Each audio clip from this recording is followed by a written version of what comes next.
अब आता है day 33, SA 505, that is called external confirmation. आप सबने SA 500 में ये पढ़ा हुआ है कि अगर ऑडिट एविडेंस ऑब्टेन किया जाता है आउटसाइड द एंटिटी तो वो ज्यादा रिलायबल होता है बजाय कि विद इन द एंटिटी। तो एक्सटर्नल कंफर्मेशन वो ऑडिट एविडेंस है जो ऑब्टेन किया गया है डायरेक्ट रिटर्न रिस्पॉन्स के रूप में थर्ड पार्टी से ऑडिटर ने। और ये पेपर पे भी हो सकता है, इलेक्ट्रॉनिक मीडिया पे भी हो सकता है, अदर मीडिया पे भी हो सकता है। यानी external confirmation is an audit evidence which is obtained as a direct confirmation और direct return response to the auditor from the third party in paper, electronic और अदर मीडिया।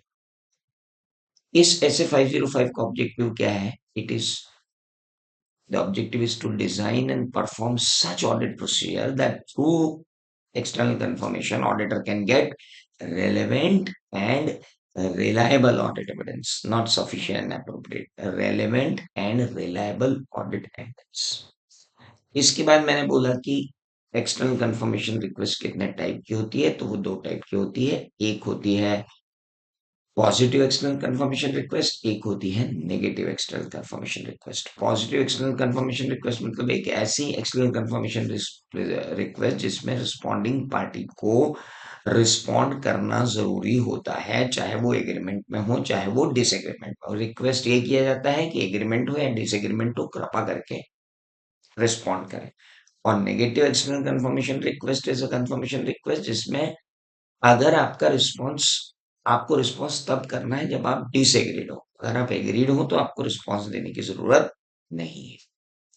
इसके बाद हमने कुछ डेफिनेशन पढ़ी कि नो रिस्पॉन्स किसको कहते हैं।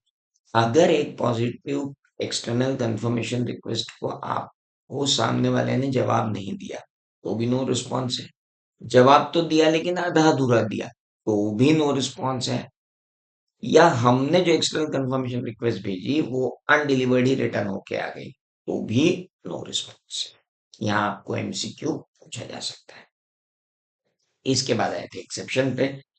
एक्सेप्शन मतलब हमने जो इंफॉर्मेशन रिक्वेस्ट की सामने वाले उसका जो रिस्पॉन्स आया उस रिस्पॉन्स में और जो इंफॉर्मेशन रिकॉर्ड्स में है पार्टी के यहाँ, मतलब ऑडिटी के यहाँ, उन दोनों में क्या है डिफरेंस है। हमारी बुक्स तो कह रही 4,75,000, वहां से कंफर्मेशन आ रही 3,75,000 की, तो इसको क्या कहा जाएगा?